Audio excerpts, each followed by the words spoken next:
And we're live. Welcome, everybody, here to the Lakers Lounge. I'm Anthony Irwin, today joined by one of, honestly, like, it's really rare that I can say this. This is really rarefied air here. Legitimately one of the most talented people I know. And it's not Harrison. Thanks, Just to be absolutely clear. It is Marin Fader. She is of The Ringer. She wrote the Giannis book. She's working on a Hakeem book. Like, she's one of those people that, you know, my parents would be like, hey, did you see Marin wrote another book? You see that?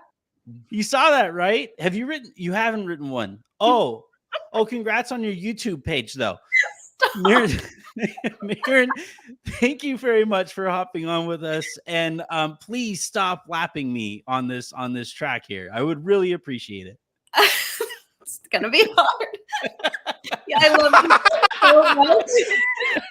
I love you. That was the meanest thing you've ever said. I thought you said laughing, not laughing. Oh, I was gonna say. So I was like, of course I'm gonna keep laughing because you know that's how I am. I definitely did not say laughing. Okay. It would also be hard for you to stop lapping his career achievements, but that's okay. Yeah. Anthony, I swear that is not what it was. I literally heard well, that's an awesome start. Thanks, guys. That's the other half of this too, which makes you one of my favorite people, is that you're supremely talented and also supremely nice. And it really helps, I would imagine, get the incredible stories that you get in these profiles. Also, hi, Harrison. How are you? Thanks. I also get all my profiles because I'm so nice. When was the last time you wrote a profile? It's been a while.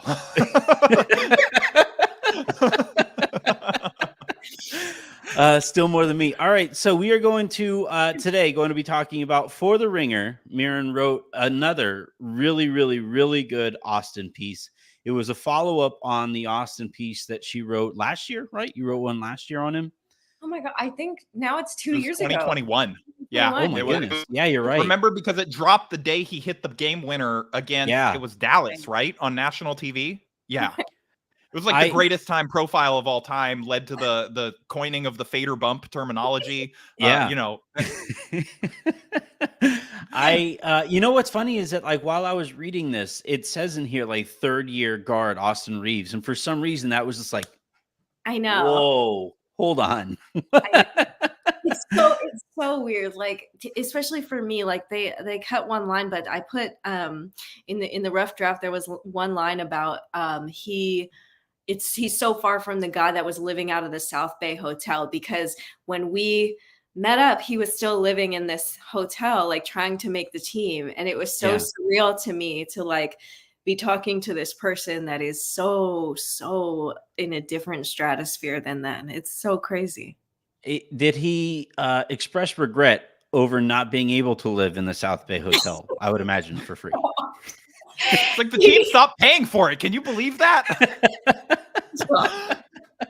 I respect his restraint in making like responsible life choices and figuring out where he's gonna live, and he's getting settled. Obviously, he has a lot to focus on with the season, and it's so funny because his mom was like, you know, he's so he really just has the bare necessities. Like, he's very simple, like, and simple is not a bad word. It's just him. Austin even said, like, I'm a simple man. And she was like, he can fit all his stuff into his vehicle, like from his house. So I just respect that. He really has not changed at all.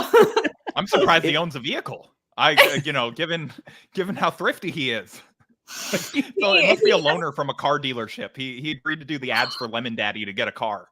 He's like Mike from Suits, where he picked an apartment where he could ride his bike to work every day. I could see it.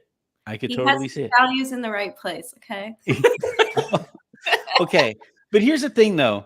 When you make the amount of money that he makes, it's actually a really good investment to buy property. Like, Austin, get at us. Like, can we get you a financial planner? Because, like, it's going to happen, I'm sure. Yeah, he was just like, I'm just really focused right now on basketball. But yeah, I'm sure. On that front, though, as it pertains to like the focus on basketball, like, it really shines through now through two pieces. He is incredibly singularly focused, incredibly, and you talked a lot about the golf aspect of it, and at some point, somebody's going to have to do a study on the link between golf and basketball. And I believe somebody already wrote about, like, for some reason, good shooters in particular are really good at golf. When you're talking to him and you talk about anything that isn't basketball, I would imagine he gets kind of annoyed. So it makes it all the more perfect that Zane, our colleague at Silver Screen and Roll, started the whole Taylor Swift thing. And he probably hated every second. He probably hated it more than you and me do.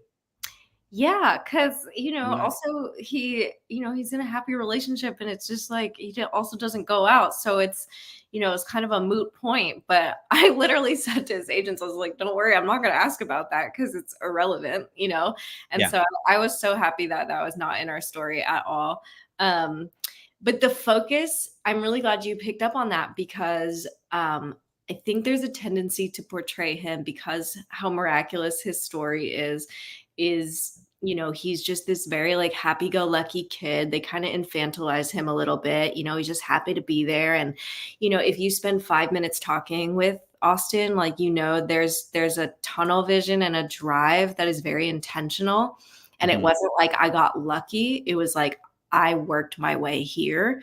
And so I just wanted to make sure that you can talk about his ascension and his success without making it seem like, well, it's a fairy tale and it just all came true. And, I just really wanted to make sure that focus was clear. Yeah, no, it absolutely was.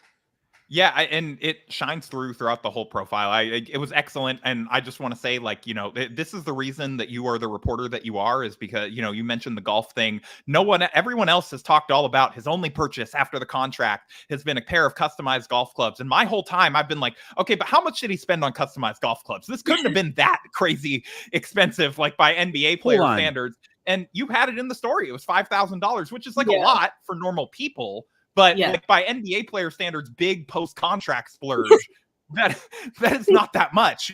He's making $50 million, 5,000 on golf clubs that he's going to use like 17 times a day, roughly. Is not that crazy of a splurge. Did he buy them used? No, they're custom.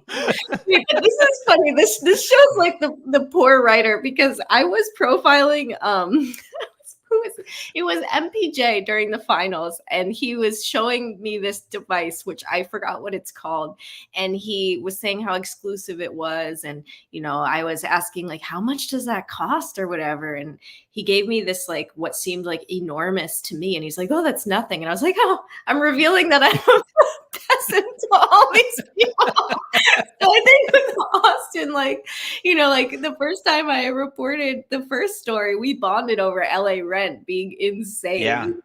And so it's just, and he still even feels at the that time way. There was still only one of you that made a whole lot of sense to complain about, but right. But my point is like, that's why you want to capture, you got to get the specific number, right? Like, what does he view as expensive? What does he view as a splurge? Just to kind of give the scale to like, how he thinks about this stuff. He mentions the $5,000 clubs. Does he go like, Marin, I don't know if it is just ramen for the next month. Like, how does that no. Okay, honestly, he's eating every meal at the practice facility for the next month to make up for that. I can't stand you guys. I love you, but I can't stand you. So, just kidding. No, you know what it is? It's that you get the sense when you ask about stuff like that, which he is so kind to answer and really is like so down to earth. And, now we have the rapport. I think he's like, of course I'll answer anything you want. Yeah. But you can tell there's a sense of like, but let's talk about basketball now. And I think that was so clear to me. It's like, it's not about Taylor Swift. It's not about all this other stuff. It's not about, hype. It's literally like, what did I do in the playoffs? How am I learning? How am I growing? Like, it was a real, it just, his tone, like it's not that it shifted. Like, I think that's the main point of the piece too, is that it's not like he ever lacked confidence. He's always had the confidence. He's always believed it. It's just that now everyone else is seeing it too. And so I just even saw in our interactions when we're talking about the golf club, we're talking about not leasing or leasing, we're talking about, the stylist. It always goes right back to basketball. It always goes back to like this F you, I'm going to prove you wrong immediately. It is, yeah. I mean, he does. It's kind of incredible how many different people mention either his motivation is to say "f you" to everyone, or you even ended the piece on him talking about sticking up a middle finger at everyone. You talked about how this is not like a fairy tale, but he does seem, for the guy that has the rep as sort of like this adorable kind of little success story, he does seem, more than you would think, motivated by hatred of his doubters. And I just really thought that shined through. But you mentioned the rapport that you two have built up. And, we talked about you profiling him twice. That is not so, I mean, Austin may not realize this, but getting the Marin Fader treatment twice is not something that happens to a lot of athletes, and especially not twice in like less than 2 years, or so. And so what, I guess, just for you as a writer and someone who generally just sort of writes once about a person and does sort of a definitive picture at where their life, at their life at this point, what's led them to here, all of this stuff, what made him compelling enough to you that you wanted to go back to the well a second time? And I know for everyone rolling your eyes at this, it's not Lakers clicks. Marin does not operate like that. She's the only one of us. So what sort of drew you back to him? Well, thank you for saying that. I think I've just been watching him for the last 2 years, and it's been so surreal. There was this event that he did at Venice Beach like a year ago or something. I think Dwight Howard was there. I forgot what it was for, but he showed up, and I was like, okay, I'll go. And I saw him, and things were different even then, and it was so weird to me because, again, like from when we last talked, and this was a year ago, this is before the postseason. This is second year Reaves, or I guess the end of first year. I'm losing track of time. My brain is like broken, as you mentioned. Okay, we all are. All of us, yeah. Post-COVID just happened. Oh my God. And I saw the way that people were taking photos of him, and I said, Austin, like, you're big time now. And he was like, not you too, Marin, and and that's when I was just kind of like, I know you're still the same. I'm just kidding. I'm just giving you a hard time. But I always sort of felt like what he's doing right now it's happening before our eyes. And I don't know, like, he can flat out play. And I just think if I ever profile him again, we have to chart that change. We have to chart what it's like to have things shift for you, because a lot of my profiles, they're about journeys. How does somebody get from A to B? How does a person's childhood affect what player they grow up to be, what person they grow up to be? I do write journeys. But for this, I knew if I had to profile him again, I needed to profile the moment. It's not about getting somewhere. It's what does it feel like when you get everything you want? What does it feel like when everything finally happens for you? And you know what? It's not easy. I thought him, and I was really glad he spoke up on this, because these are, to answer your question, the things I wanted to know about were the harder parts of dealing with the shifting reality. It's not like it's always amazing because you have $54 million.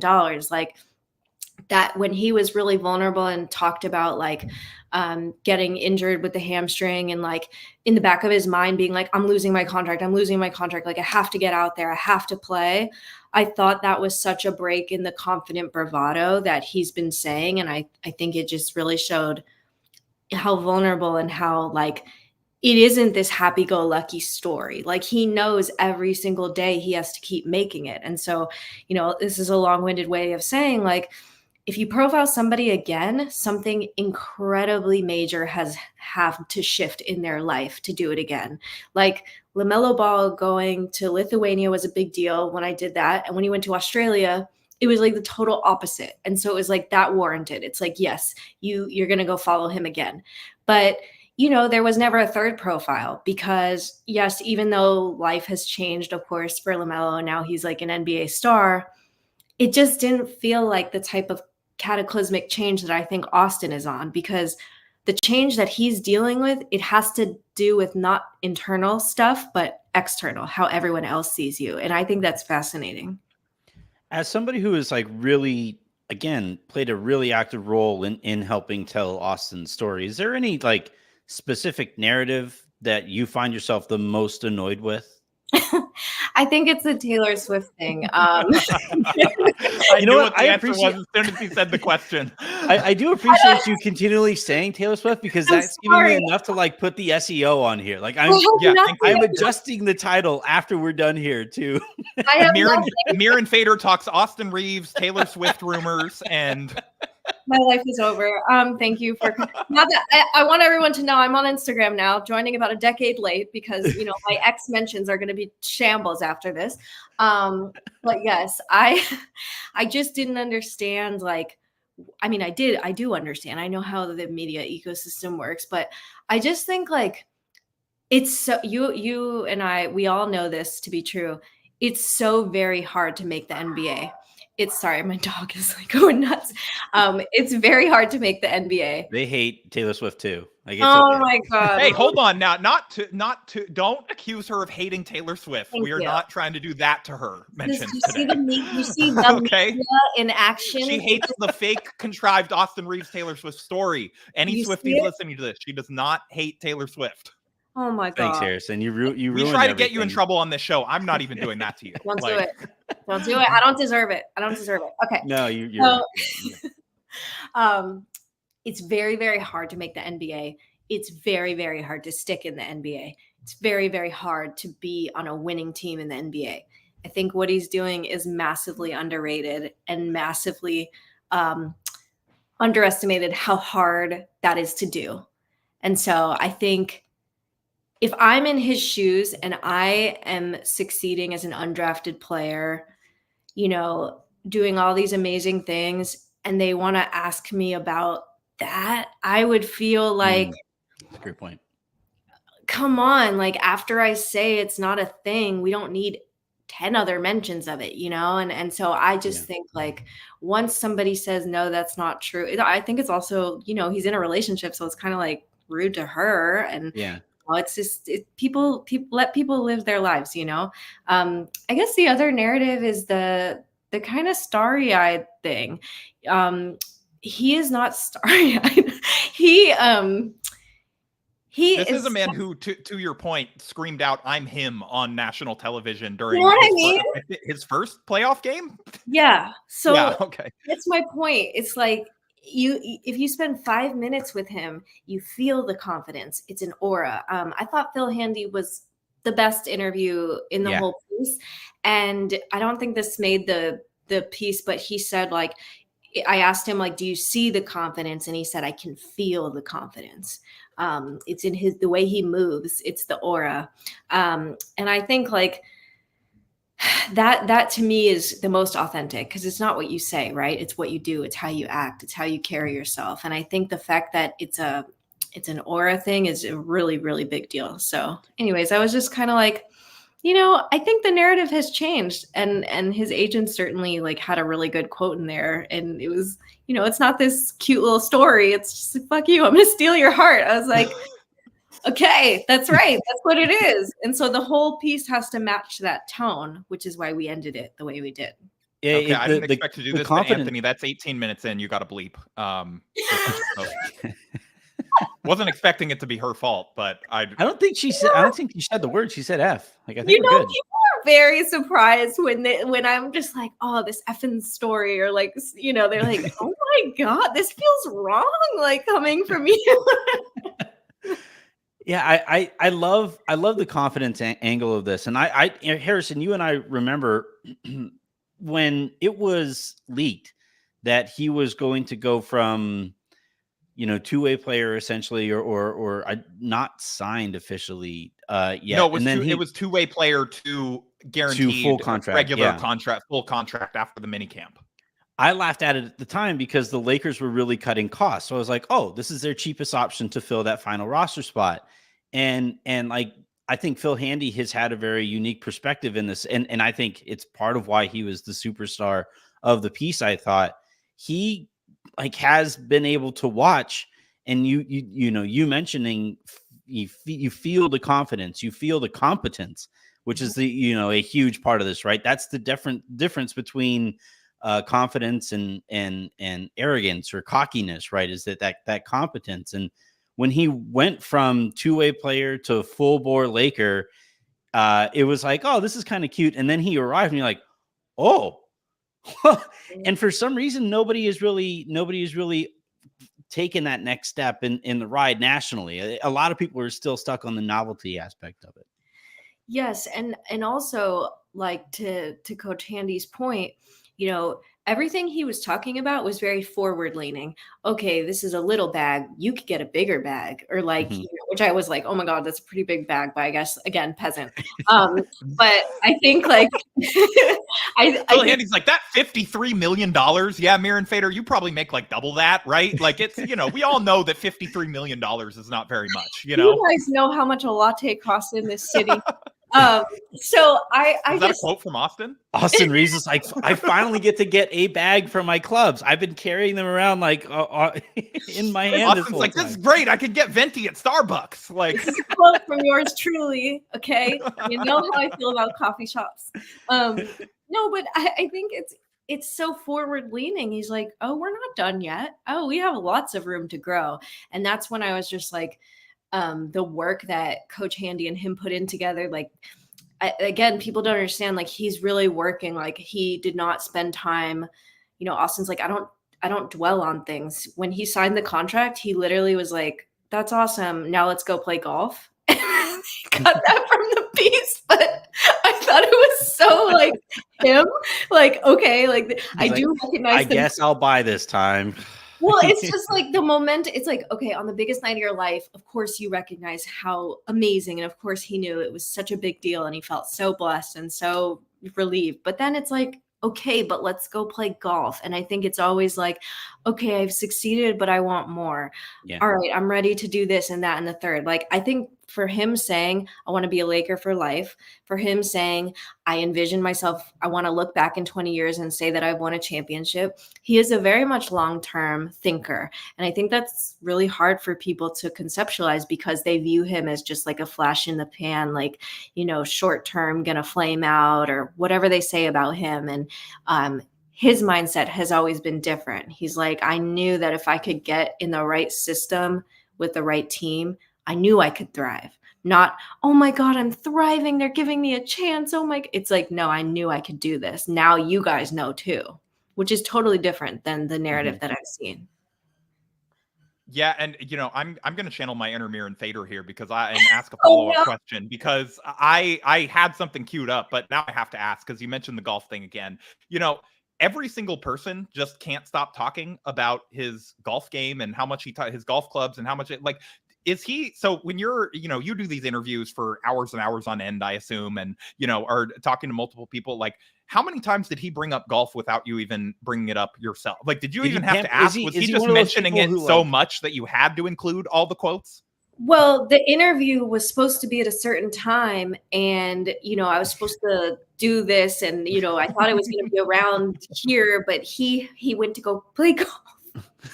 And you know, he was with his best friend Trent, who's super awesome, super nice as well, and they golfed together. And so I was like, okay, this is like really important to him. Like, he has Lakers practice in the morning and then golf. So it's not like an off-season thing, you know, like I profiled Davante Adams earlier this year and he's obsessed with golf too. But it at least for Davante, it felt a little bit more like, you know, we're not exactly doing this in season, or at least preseason, versus Austin was like, gotta get it in, as if it's like, you know, weight training for basketball or something. And but then, and so that was actually my first question. I said, how did it go?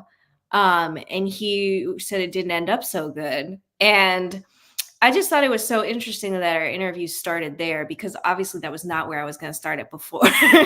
But I know that obviously it means a lot to him if he's fitting that in his very busy professional athlete life. And I thought that he immediately like characterized it as like a negative thing was so fascinating. And so I just, you know, I have a notebook out when I'm doing this, and I wrote down like return to bad golf day or something. I wrote return to bad golf day in my thing. And then at the end I was like, so like, why was it bad? And, you know, and he was like, you'd think it would be fun, but it's really, I don't really have fun. And that's when I was like, I think people are really misunderstanding the golf thing because, again, it's this playful hillbilly bogey, like how cool, how fun. Again, it truly is. I love it. I love the name. But, he's critiquing himself. So there's a layer of seriousness to this. And to him, of course, again, like of course he sees it this way. And then he goes on about this he's like, I'm ready to commit murder out there. And I was like, Austin, like, isn't it supposed to be Zen? Like, aren't you supposed to be like mentally focused in Zen? That's my conception. And he's just like, I am, but it's hard. And I want to be great, essentially, is what the sentiment was. And so I think it was so fascinating when he said it didn't sit right with him that this pro star golfer was like, 80% of the time I'm going to fail. Like, that is unacceptable to Austin. Mm-hmm. And he's like, as if it's like, oh, well, they say you can't be perfect in golf. Like, why not? Like, what, who says? And then I'm like, that's the most him thing ever, because of course he thinks you can, he wants to be what you say he can't. Yeah. Well, he is him. Does he pantomime the golf swing at all? Did he ever like get up from the interview and like, hold on, I just got it, my hand placement? Like, no, but you know what? It's really funny. I don't know. I think that is a thing because even me, from all my years of like playing, sometimes I'll just be like walking and like start crossing over. Oh, I mean, and I'm like, what am I doing? Like, people are probably staring at me. So I can imagine like somebody of his caliber would do that. Oh, I dunk on my kids all the time. We have a little Fisher Price basket. Like, if they're anywhere near the basket, it's going down. Sorry for your time on. Right. I apologize for continuing to go back to this. It is just so fascinating to me that financially he is in such a unique spot, to continue to hold on to his perception on this stuff. If the Lakers had not come back with the full max offer because of his frugality, do you think he would have understood? Like, do you think he ever would have like, I get it. Yeah. I mean, that's a lot of money. It's fine. And I will say respectfully, of course not. He and his agent, again, he and his agents know his worth. Yeah. They are very clear on what he brings to the table. And of course, they know that a team also has their own constraints. So they were expecting, it wasn't a guarantee. So they knew it could go either way, right? And then you think about, will the other teams match or this or that? So, I think it's more so like they know what he's worth. They have the sense that he will make a lot more than this in the future. And I think, I guess it's interesting talking to you guys because because I was so focused on the tone thing and the starry-eyed thing that the frugality was not the thing that I really focused on in the piece. I mean, I did have a couple of details sprinkled, here and there. But now that you say that, I find that so interesting and very much valid. But I would say it's a lot more common than you think. I mean, when I was reporting the Giannis book and hearing that, he didn't want to sit in first class, like he wanted to just be normal like everyone else and coach. And that's not even the best Giannis frugal story from your book. It's the one where he was counting his Oreos and he got mad at an assistant coach, probably making like $30K a year for taking some Oreos while watching his house. Yes, great example. And it really taught me, it's like those of us who aren't making millions, we can't possibly comprehend that one would be frugal when one has that money. Yeah. But I mean, I think it makes so much sense to a lot of them. And I do think there's a little tension throughout the piece of Austin noticing his life is changing and being very grateful for that and very happy about that and very determined about that. But at the same time, feeling a little strange about it. Like that quote where he was like, before this summer, people said, are you you're famous? And he's like, no, I'm not. I'm a regular person. And now it's hard for him to admit like, yeah, I think they're right. Like guess I am. And it's just a really weird thing. And I think it crosses over to money. And that's why you see a lot of the extremes. Some players go out and go nuts and spend everything. Some players are more like Austin, but I would say the Austin experience is a lot more common than one would think. Yeah, I think it's a competition thing, right? On both sides of it. On one side, they're going to compete to have the most stuff. And on the other side of it, they're going to compete to have the highest number in their account. And like, I think I saw an aside last year that LeBron James, who is a billionaire now, slightly bigger bag than Austin. Yeah, we can slightly, respectfully, right? slightly, yeah. But like he was in a locker room and it was his turn to DJ or whatever, but he was still on the Pandora where an ad would come up. So every so often you would see like they'd be playing music and like a Blue Chew ad would like pop up like in the middle of everybody trying to get hyped for a game. No wonder him and Austin get along so well. They're cutting coupons together in the locker room. It's what they bonded over. I love that so much. Yeah. it's no, so that was with the Cavs. He had that going, and then Pandora heard the story and gave him a free account. So it just goes to show Austin has it right. You know, if you are rich and you can give these people exposure, they will give you the stuff for free. You do not have to spend money on it. You know, someone's going to give him a house. You know, down the line at some point. That is hysterical. I will say, like, I'm not a fortune teller. I really don't do that. I'm not in the predictor business, but I just think the sweatpants hoodie guys, the Giannis mentality guys, and I'm not comparing Austin to Giannis. I'm just saying this sense of like workman's. No, he's better, obviously. Yeah, he can shoot. This podcast is going so well for me. Okay. I'm just saying those guys end up having 15-year careers. And this is what I envision for Austin. And I know that there's a lot of people, as evidenced in the crazy aggregators, that are like, oh my God, like he's not 60, whatever.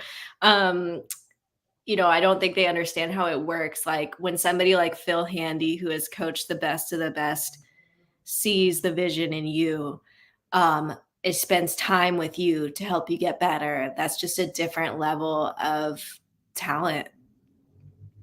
Yeah, you started the piece with him standing between LeBron and AD in this picture, and for the team, and it was such a like NBA 2K created player moment. It was so perfect, and like I just picture like his entire, like, those like bad basketball movies that have like the super hokey cameos where like LeBron is telling you in the huddle, all right, dude, it's your turn. But that's actually happening. That is actually his life. And I was curious if he talks about how cool it is and how wild it is that he has LeBron's trust and that he recognizes the value in that. Did you get a sense for, or have you kind of, in your watching him, what do you think it is that like LeBron doesn't trust everybody, and at this stage of his career, he's starting to have to trust more people. But there's a very select few that LeBron would actually be willing to hand the ball off to in a big moment. Russell Westbrook was on this team. He did not have that amount of trust for a future Hall of Famer, yet Austin has that. He did kind of like, all right, here you go, Austin, I'm going to get out of the way here. And he did it multiple times over the course of the season. What is it about Austin beyond the production that do you think allows that to happen? Okay, so sorry, my dog is. I don't know if he's pumped. He's like, that's the second time. Your dog just doesn't like Anthony's voice. I think my baby Cookie is just going nuts about. I thought about this, and it's so interesting. I think. Okay, so I know we just talked about confidence, but I think Austin, while he is very confident, if this makes sense, his lack of ego is what makes it work. Austin doesn't need to be the main character. And that's why I think he thrives so well for USA, because he knows how to play around all-stars. He doesn't have to be the guy or the all-star. And so LeBron not just respects, but needs people around him that know how to play with him and know how to be egoless and know how to play off of him. And Austin is one of the rare people that can do that really, really well. Like Austin knows what he's good at, and he knows what he shouldn't do and what he should do. And that makes him the perfect player to play with LeBron. Completely egoless. Like, I can't tell you how many times Austin said, "I just want to win" in our interview. like 20 times. And he meant it. And, as a writer, like, I try so hard to avoid cliches, because who doesn't want to win, right? Like, who likes to lose? But be sort of a red flag in your profile process if like somebody just kept mentioning, they're like, yeah, I don't really care. You know what? Okay, sidebar. I have really, really, really, I've talked to this with my editor. I really want to profile, and this will never happen because this person will never be able to get a job ever again. I want to profile the guy on the bench who never plays, who is making millions, but is bored out of his mind, has no more passion, and has to go through the mundane life of being an NBA player when you lost your passion like a decade ago. I think you could get Evan Fournier. Stop. I think that is a real experience that a lot. I was going to say Kendrick Nunn is probably available. Like he's not doing anything. Hey, he's playing in Greece. Okay, he's got a job. I'm not going to respond to that. And I think nor should you. I think it would be so fascinating to go through. Anyways, we're going to end that thought right there. I forgot what well, you do come on the show with me, and I've reached that point in my podcasting career. It's just like, yeah, all right. I guess I got to talk to Harrison again. What you asked me, I'm so sorry. That's okay. We're gonna save you. We're gonna pivot away. So yeah, Phil Handy, obviously the breakout star of this one, with between the anecdote about him trying to get Austin to get a stylist and him saying, I believe F no was his response, if I'm remembering correctly. Hell no. Okay, yeah. It's also very funny that like an assistant coach who definitely is not making Austin's bag is the one trying to tell him to get a stylist. He's like, no, yeah. Austin, even for me on my salary. So the reason was because they were trying to reach Austin, these stylists, and they could not get to him. They couldn't get through to him. And I took that as he probably didn't respond because he's not interested.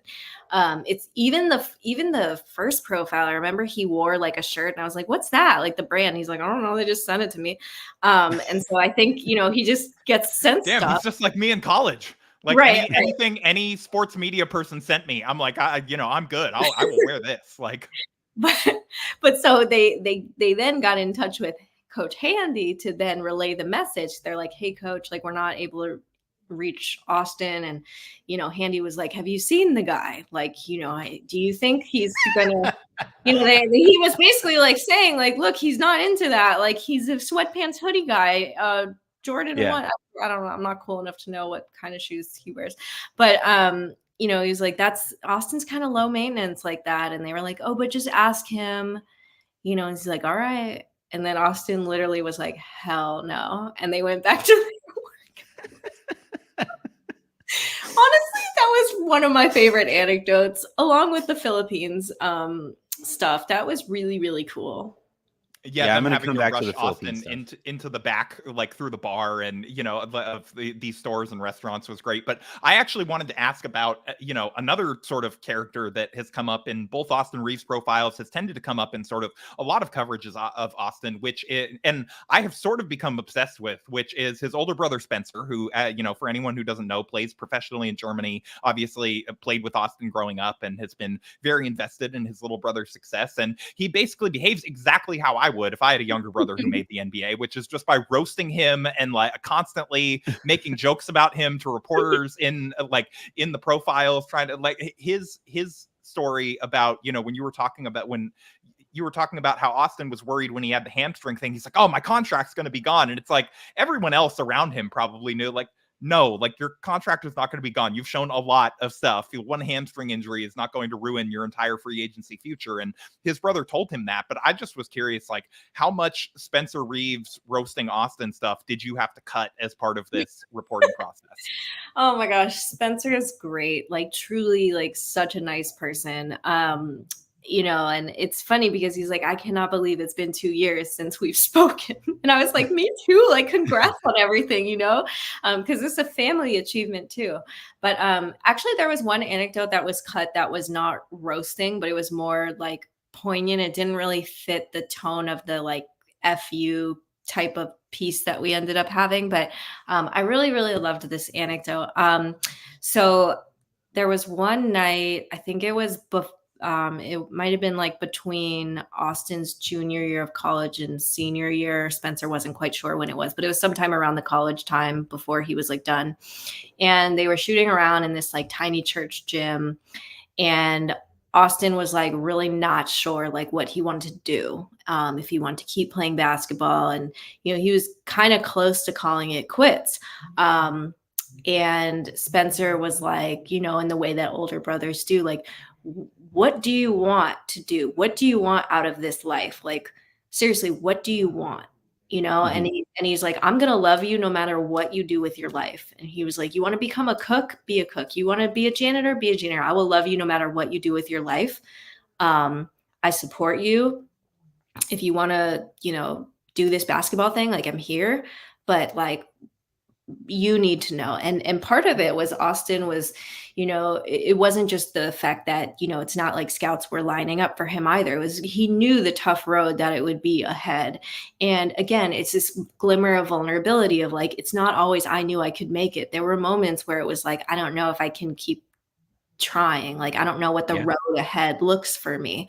And, you know, it's funny because he also was just a little concerned about like everything that comes with being a pro, like, you know, having to do media, having to be a public person. Like Austin, you know, believe it or not, really reserved guy back then, and was really shy. And he was just kind of questioning a bit. But then after that conversation, like something in Austin changed and he was like, I'm going to do this.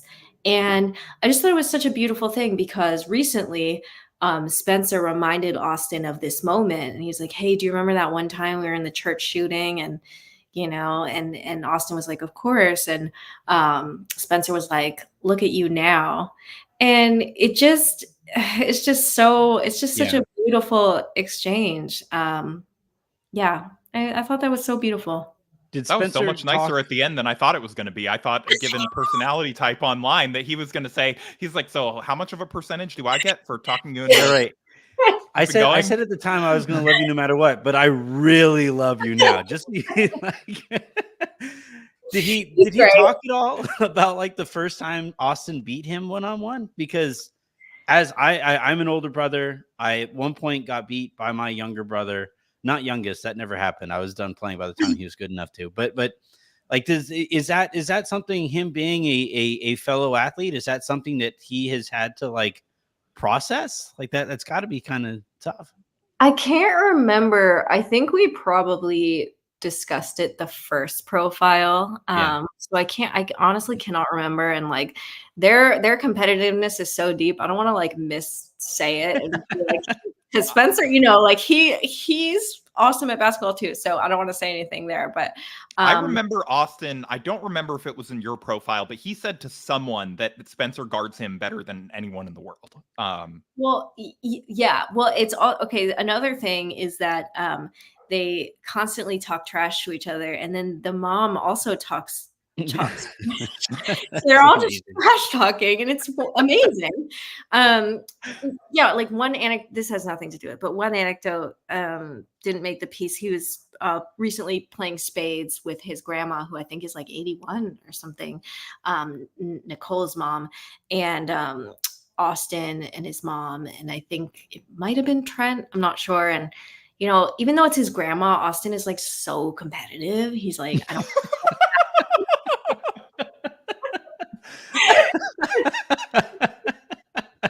And I was like, oh my God, there's competitive and then there's Austin. He knocks all the cards off the table. He's like, I don't want to play anymore, Mima. This is cheating. Well, you know, she's such a fan of the Lakers, and you know, she featured very prominently in the first article. So yeah, I remember. Yeah, she was the one that got him into Kobe and the Lakers, and you know, all of that. Yeah. Yes. So and he repays her by beating the crap out of her in spades. I don't know if he beat her. Okay, I want to. Grandma might have sent him an L. I don't know, but I just know that he was saying, you know, I get really competitive. I mean, and he brought him his grandma. I get super competitive. You should have seen what I did to my Mima. But that's why it connected for me at the end with the golf. There was a line that I was like, in Austin's world, there has to be a winner and a loser. And that's when it, again, that anecdote didn't make the piece, but that helped me understand why he's talking about golf so much. And he used the word perfectionist, and he's like, I'm not a perfectionist, honestly, in anything else, but basketball, but sports. So, and I think, again, it's kind of dismissive of his talent and his drive to just say, well, he got lucky, he's on a really great team with LeBron, instead of saying he's a perfectionist that works on his craft. Yeah. It also sells like his entire team short, because, Aaron has talked with me quite a bit about the process that went into trying to get to the Lakers and why they saw the Lakers as this great opportunity. Aaron is a super unique guy. Really kind of interesting look at the relationship that they have. Marin, we have taken up way too much of your time. Thank you very much for hopping on with us. One last question, though. Obviously, two last questions. I have one more, so you go ahead. But oh well, I'll let you go then, because I wanted to finish on mine. Then go for it here. All right, mine's quick, but bigger honor, just rapid fire here at the end. Roughly like 7 billion people sharing your Austin Reaves profile, or you being the only guest in the history of this show that Anthony reads their stuff every time before they come on. I love you guys so much. I can't even. I'm gonna go with B. All right, so a look behind the curtain. Harrison goes, "Hey, do you want to hop on a little early to talk about the interview we're about to do?" I go, "Yeah, 1 second. Let me read the thing really quick, and then we'll hop on." That and to Harrison's point, normally it's like, okay, yeah, you can tell me about the piece, but I do make a point of reading your stuff, which actually leads me really well into my last question here. Austin famously has the "I'm him" thing, which goes uber viral or whatever. And I'm just kind of curious, like when you write and you have a sentence that flows just perfectly, do you run around your apartment yelling like, "I'm her"? Like, do you guys compare that moment with each other? How does that go? That was when she filed the final version of the Giannis book after the 2 years of reporting. Just emptied into the mailbox from 30 feet away. Yeah. I'm turning so red.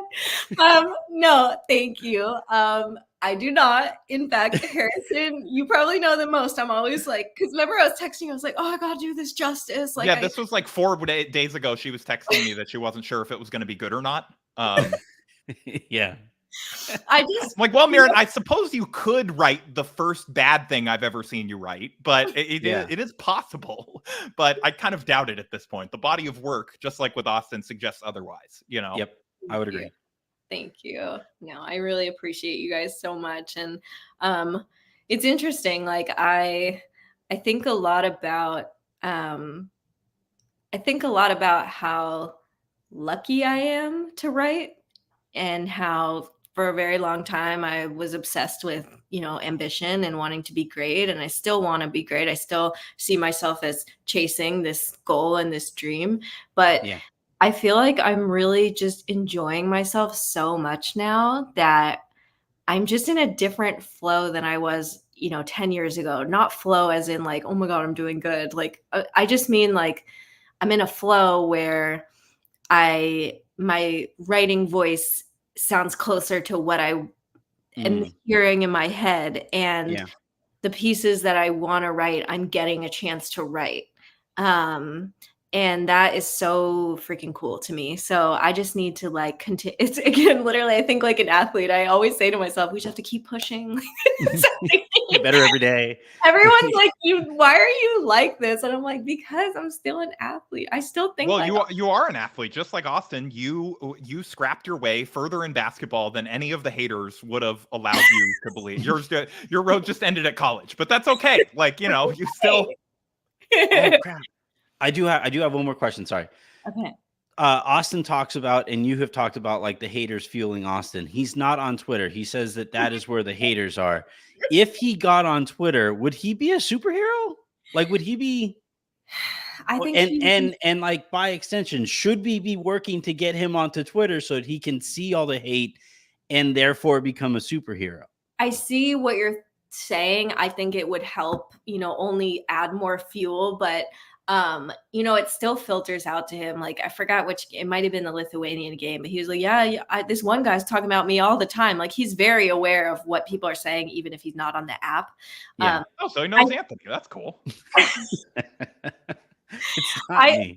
I think he would be so excellent at Twitter, like Giannis smoothie vibes, but with like all the different cool life experiences and how relatable he is, and all the stuff we've been talking about, like showing that. But I also think it is kind of the brilliance of him that there is a distance, and there will be a distance. And I think that he's done it differently. He's put his focus into the work instead of the brand. We always talk about this, Harrison, like if your brand is not your work, like what is your brand? It should be your portfolio. And I feel like Austin's brand is his portfolio, his body of work. But he's struggling with this sort of thing where they're like, well, it's also about having a sneaker deal. It's also about 54 million. It's also about, what are you doing here? What's your off? And so the simplest way I can say it is he just wants to play basketball. And I know that's so cliche. Sorry, my dog. But really, I didn't even do it. It's not me. He just wants to play. He just wants to play. I think his mom said it best. I think this quote wasn't in there too, but she said, like, his simplicity truly aids his focus. Yeah. That's great. I hope he eventually does get on Twitter though, and the only account he follows is @FatKidDeals. That's all I want. That's all we need from him. Marin, again, thank you a ton for hopping on. It has been an absolute blast, as it always is. Thank you for dealing with Harrison and my nonsense. And best of luck. You're working on this Hakeem book, which is going to be incredible for everybody who enjoyed the Giannis book. I'm telling you, Marin on Hakeem is going to be insane. So when's that release? Anything else you want to plug? I'm going to get out of your way. Oh my gosh. Thank you so much. The love I have for you two is just enormous. Big hug through the screen. It's coming out fall 2024. I don't have an exact date yet, but it's literally due in less than 3 weeks. So your girl is hustling. Why are you podcasting with us? I didn't realize it was that close. I am really like on one right now. So we're in grind mode. So yes, that's happening. I will update everyone. Because X is what it is, you should follow me on Instagram, because as you know, I have one now. And that's it. No, I just appreciate you guys taking so much time and for reading my pieces and always being thoughtful. No, her Instagram's great. She just posts pictures of coffee, and so that Austin can reply, that looks expensive. I wouldn't buy it. Like, I'm such a coffee snob. Black coffee for me all the way. Did Austin forget did he forget his wallet at the coffee shop when you guys were doing the interview? He's like, oh, sorry, Marin. Do you? Oh, darn. Do you mind getting this one? I don't. We're done here. We are done here. Everybody soon.